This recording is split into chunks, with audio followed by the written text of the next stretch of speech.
Welcome to SVG-TV News for Tuesday, July 4th, 2017. I am Jennifer Richardson with the details. Government has repurchased 31% of shares for the Bank of St. Vincent and the Grenadines from the St. Lucia-based Eastern Caribbean Financial Holdings Limited. The decision comes some 7 years after the ULP administration sold 51% of its shares of the then state-owned financial institution known as the National Commercial Bank, the NCB. In a national address Monday evening, Prime Minister and Minister of Finance Dr. Ralph Gonsalves said as the majority shareholder of the bank, it is the intention of the government to reform and build further the financial institution to greater heights. Nolisha Miller tells us more in this report. The government is mapping out a new plan for a promising future for the financial institution, the Bank of St. Vincent and the Grenadines, the BOSVG. This as the ink dries on the sale and purchasing of 31% of shares of the bank from the St. Lucian-based Eastern Caribbean Financial Holdings Limited, the ECFH. This financial decision comes some 7 years after the government's attempt of linking two indigenous financial institutions by selling 51% of the shares of the then National Commercial Bank to the ECFH. In an address on the matter on Monday, Prime Minister and Minister of Finance Dr. Ralph Gonsalves stated that the sale and purchase agreement to buy back the 31% shareholding was signed on Friday, June 30th, adding it was a mutual agreement between both the government and the ECFH. The upshot of all this is that the governments of St. Lucia and St. Vincent and the Grenadines, with the blessing of the Eastern Caribbean Central Bank, mutually agreed that the government of St. Vincent and the Grenadines would repurchase 31% of the Bank of St. Vincent and the Grenadines from the 51% shares of the EC owned by the ECFH of St. Lucia. This, in effect, reduces ECFH's holding in the Bank of St. Vincent and the Grenadines to 20% and increases the shareholding of the government of St. Vincent and the Grenadines to 43%. Noting that discussions of repurchasing the 31% shares gained momentum in the middle of 2015, PM Gonsalves said the Bank of St. Lucia and the BOSVG now would be better served if each financial institution pursued individual strategies focusing on their respective priorities. The shareholding in the Bank of St. Vincent and the Grenadines was as follows: ECFH of St. Lucia 51%, NIS of St. Vincent and the Grenadines 20%, in number of private shareholders 18%, and the government of St. Vincent and the Grenadines 12%. The sale of 51% of the NCB's shares to the ECFH of St. Lucia meant that the ECFH group comprised the two leading financial institutions, indigenous financial institutions in St. Lucia and St. Vincent and the Grenadines. PM Gonsalves, however, noted that it is the intention of his government to bring about reform and further develop BOSVG. The ECFH of St. Lucia, the NIS of St. Vincent and the Grenadines, and the private shareholders. It is our intention to reform and build further the Bank of St. Vincent and the Grenadines to greater heights of prosperity and solidarity. It is the aim, too, of the government of St. Vincent and the Grenadines to make certain that it secures a good return on its investment, and most importantly, to strengthen the financial system in St. Vincent and the Grenadines and the Eastern Caribbean Currency Union. Dr. Gonsalves said he is confident that the financial decisions of the banks will materialize at the appropriate time under the right circumstances. Nolisha Miller, The Evening News. Queen's Counsel Panel Campbell has described the recent ruling in the election petitions case by Justice Esco Henry as thorough. On his Law and Due program on SVGTV last evening, under the title Election Petition Complaint, program number 867, Campbell noted that the ruling did not deal with the petitioners themselves, but was more about procedural matters, and noted that an appeal is open to the respondents. As to whether the government side would appeal against that judgment remains to be seen, but an appeal is open to them. Now, a question has been raised as to whether they can further appeal the first appeal judgment, which was handed down by the Court of Appeal a few days ago. I am doubtful that they can, but that is a matter for argumentation. But what I do know is that this judgment is appealable, and I had said to you some time ago that whoever loses this round is almost certain to appeal. We await that development. The Queen's Counsel said that the matter is a long way from being over, and it must be determined if the election results in North Windward and Central Leeward would be cancelled. The election petitions would result or have resulted in cancelling the election results in Central Leeward and North Windward is still remaining to be answered by further proceedings. I fear we are still a long way from finality in these election petition cases. They have been bogged down in procedural hearings, and until such time as the petitions themselves are heard and determined, the nation would not know if the elections in those two constituencies were or were not validly held. Campbell further described the matters being decided now as skirmishes, and that hearing the petitions will be better for putting to rest the surrounding issues. As far as I'm concerned, the sooner we get to the petitions, the better for the whole nation. But it would appear as if we are still some distance away from the hearing of the petitions themselves.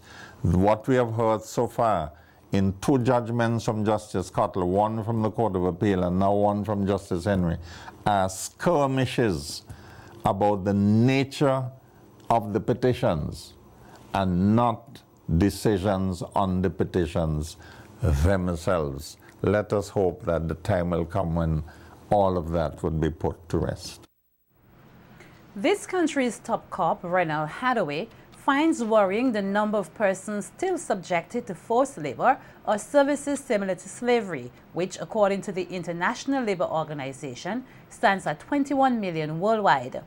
Delivering the feature address at the closing ceremony of a technical assistance program, which was aimed at enhancing SVG's anti-human trafficking initiatives, Commissioner Hathaway said that the ever-growing international scourge is one issue that should not be taken lightly. Forced labor alone, human traffickers generate approximately $150 billion in profit annually from exploiting the vulnerable. And despite the continuous and global effort by organizations such as United Nations, the International Organization for Migration, and ACP, EU Migration Action, to end modern day slavery, human traffickers still find a sinister way to deceive, enslave, exploit, and profit off of the trade of people. These are very staggering figures, and many times in excess of the gross domestic product of the countries of the region put together.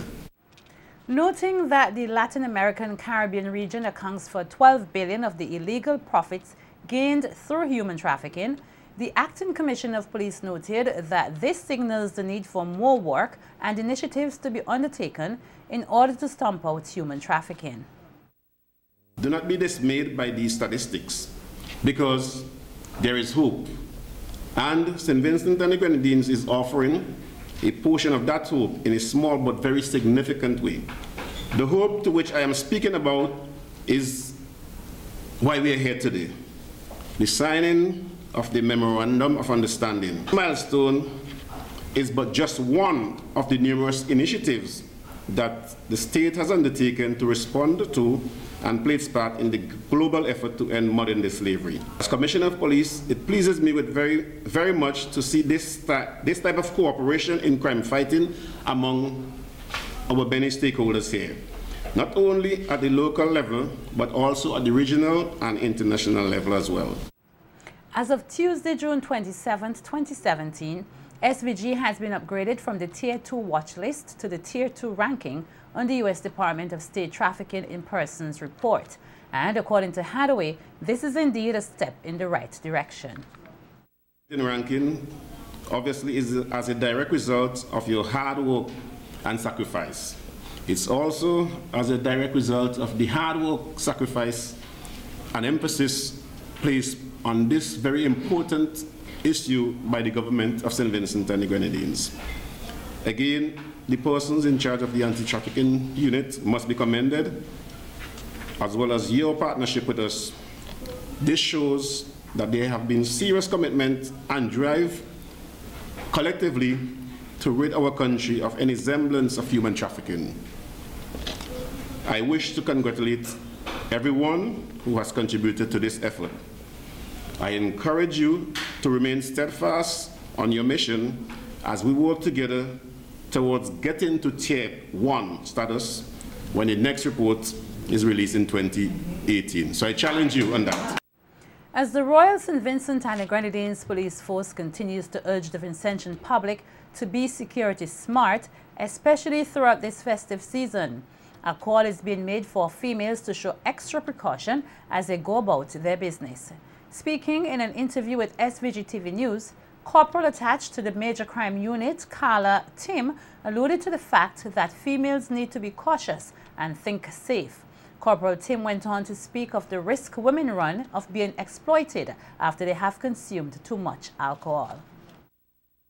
Go out, be protective of yourself. Go with persons you know who are responsible enough in case you're not feeling well, or in case you have like a beer or whatever it is and you're not feeling comfortable, head starts spinning. Somebody who is there will say, okay then, enough is enough, get sober. When you are intoxicated, your mind starts blur, and your speech also. Is that the persons will either video record you or tape you, and then that person might send that tape to another friend, whether it is through Facebook, through Instagram, Twitter, whatever it is, and it falls under the Cybercrime Act, which was formed in 2016. And we don't want ladies to be under such scrutiny, because you know persons will take it out of context and make it something bigger than what it really is.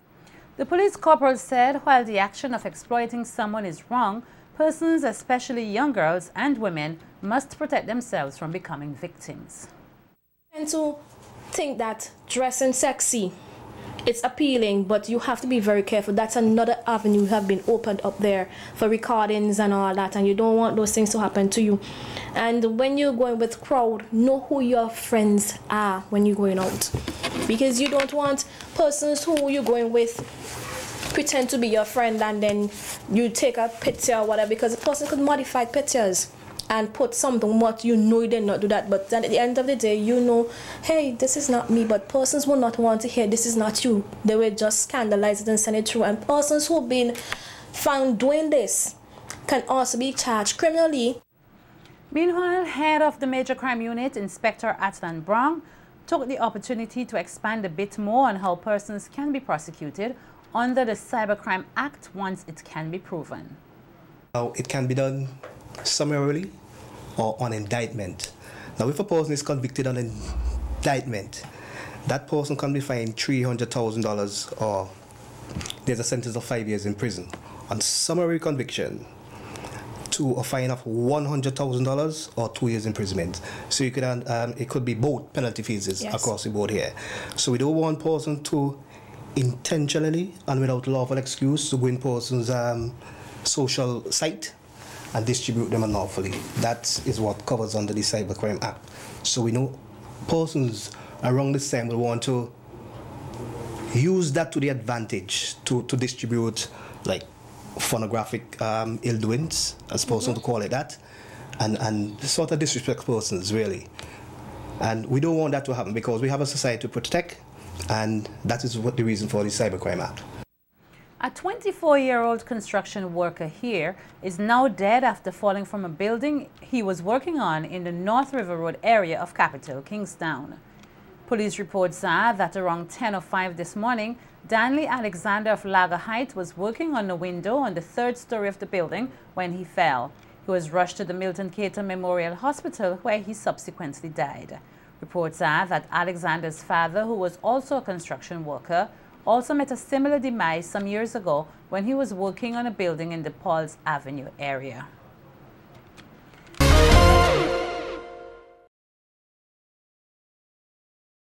Vincentian women will have the opportunity to be empowered and uplifted at a conference which will open tomorrow evening at the Peace Memorial Hall. The conference will be hosted by the local non-profit organization Arise and Blossom. Representative of Arise and Blossom, Mandela Campbell, said the conference to be held at the Peace Memorial Hall is guided under the theme Empower Women and Transforming Lives. She said the participants should leave the conference with a feeling of renewal. Want to empower women by all of these different talks that we're going to have, and you see we're trying to reach holistic development, not just one arena, but we're dealing with business, leadership, motherhood, law, health, and then that general encouragement for women to be inspired to be the best that they can be. And the aspect of being transformed lives, we want women to come there, and when they leave, that they would not leave the same way they came. That it would not just be a talk shop, but that there would be a great impact, that women would be empowered to stand up, to arise, to do what they are called to do. Co-founder of the organization, Arusha Campbell Chambers, outlined some of the female professionals who are expected to speak at the event. It is the first big production that we're going to be having. We are so blessed to have amazing talent. We tried to pull together the best in their field. Homegrown from St. Vincent and the Grenadines, although some of us reside overseas. We have, including myself, I'm a dermatologist, so I'm going to be speaking about loving and caring for the skin you're in. We have Denise Grant, my sister, who's going to be speaking on the important topic of motherhood in modern society. We have Rayshan Brown, the Chief Magistrate. She's going to be speaking on your legal rights as a woman. Dr. Jacqueline James Little is going to be sharing on transforming your business dreams into reality. We also have Tamira Brown, who's going to be talking about the role of female leaders in helping to shape society. And my mom, Bishop Juliet Campbell, is going to end with a powerful call for us to all arise. No matter where you find yourself at in life, you can arise. You can achieve anything that you put your mind to, and we believe with faith in God, the sky's the limit. One of the speakers at the conference, Denise Grant, said she will be addressing the audience on the aspect of motherhood and the need for mothers to prioritize. It has changed in so many ways. Actually, I like to say mothers should probably be called jugglers, because that's what we've become. And, you know, I want to just recognize where mothers are. We feel alone, we feel isolated, and it's very discouraging at times. And, you know, only God truly understands. And so far as what the ladies have said, we really want to create that openness, that warmth, and remind each other that we're not alone. We share the same journey. But the truth about motherhood today is if you're succeeding in one area, you are failing in another. And that's the reality. We are not doing it all. And when we recognize that, then we would take some pressures off of ourselves, we would reprioritize, and we can have some fun along the way. Don't give up. That's the theme under which a 3-day convention by the Jehovah's Witnesses will be held at the Honnestville Sporting Complex from Friday, July 14th. Speaking at a media conference on Monday at the Kingdom Hall of the Jehovah's Witnesses at Lever Gardens, Stanley Joycelyn, the media service overseer, said, "In the modern world, many face serious challenges, with some giving up on life," adding that the convention serves as a means of strengthening one's resolve to cope with their daily challenges. At 1:40, there's going to be a symposium on enduring despite, and if you look at that section, look at some of the things which affect people daily. So enduring despite unjust treatment, advancing age, our own imperfections, humbling experiences, prolonged illness, the loss of a loved one, and persecution. So in all those areas, people are going to be encouraged how they can endure during facing such situations. And then at 3:05 on that Friday, we have the fourth part of that drama that we speak of. Remember the wife of Lot, part 1. Given an overview of the activities, which include a baptism, Joycelyn said the activities are geared towards fortifying the family. Well, what can we look forward to on Saturday? At 11 a.m., there's going to be another symposium, Build a House That Will Endure. And you know, there are so many families today that are falling apart. So this section is geared towards helping them to see what they can do to really help their families. So for example, it will look at how they can safeguard children from what is evil, how they can train children in the way they should go, and how they can even live lives of contentment.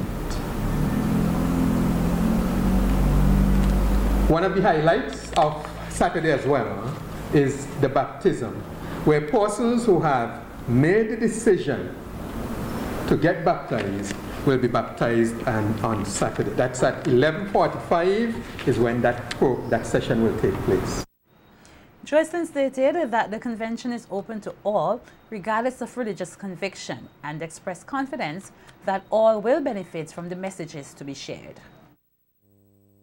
Now, we are confident that the program will help all those who are in attendance. They will benefit because the challenges that are faced in life today are not easy for many. Many people easily give up hope.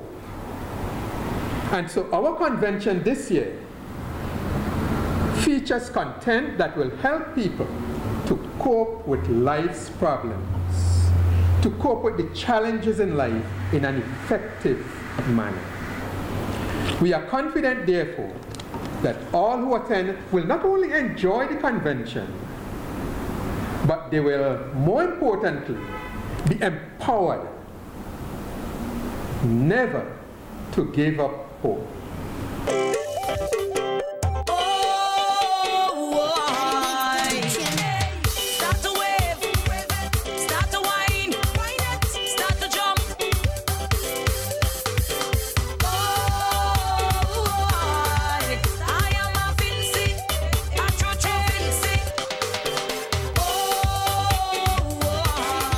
In little under a week, on Carnival Tuesday, July 11th, 2017, masqueraders will take over the streets of Kingstown, displaying the work of various mass bands here in SVG. As the days draw closer, the various mass bands are busy putting the finishing touches to their 2017 production. One of those is SVG Players International Mass Band, which is preparing to wow spectators with their production, Stargate 2525, The Future is Now. Nikita Tony visited the mass band on Monday afternoon and files this report. They celebrate 17 years of contributing to the Vinci Mass product. SVG Players International for Vinci Mass 2017 presents Stargate 2525. The Future is Now. Taking you 500 years into the future, the 12 sections of the 2017 production of SVG Players International, according to the band's artistic designer, Julian Pilling-Pollard, shows a creative display of their interpretation of changes in civilizations, climate, technology, and even diseases at that time. Saying the future is now because it's not images that you haven't seen. So we try to make it something that you can relate to. We have 12 sections and we are basically ready for Tuesday. Sentinel, and these are celestial star children. Stargate, the return of Ra.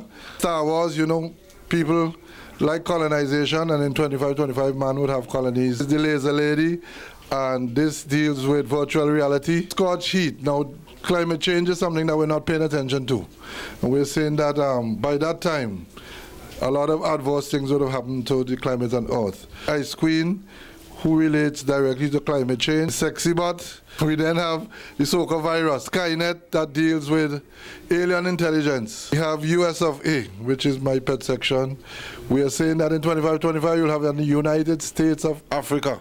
We also have the zombie apocalypse, and the last section is the electromagnetic pulse. Pollard, who is a renowned mask designer, noted that the mask ban is progressing well, with registration going smoothly. The sections are ready. We are now working on the individual costumes, preparing for Steel and Glitter on Thursday, and also the King and Queen of the Bands on Sunday night. Very early later down in the week, you know, say Thursday, Friday, we would give out the costumes. Registration was slow for a long time. It has now picked up, you know, thanks to a lot of visitors. We have a following, big following in New York. And the New York Massive are supporting us, you know, people coming home and saying they want to play mass. So it has improved a little. Thanking all supporters and mass band members for their loyalty and commitment over the years, Pollard urged persons to come out and be a part of the players' experience, as the band intends to come out swinging on Carnival Tuesday. With the way Carnival is going in terms of the new style mass, the traditional mass bands, you know, may suffer a little bit. But we are going to be at full strength, and basically we want to impress. And there's still some room. You can come. I think the children had a glorious time.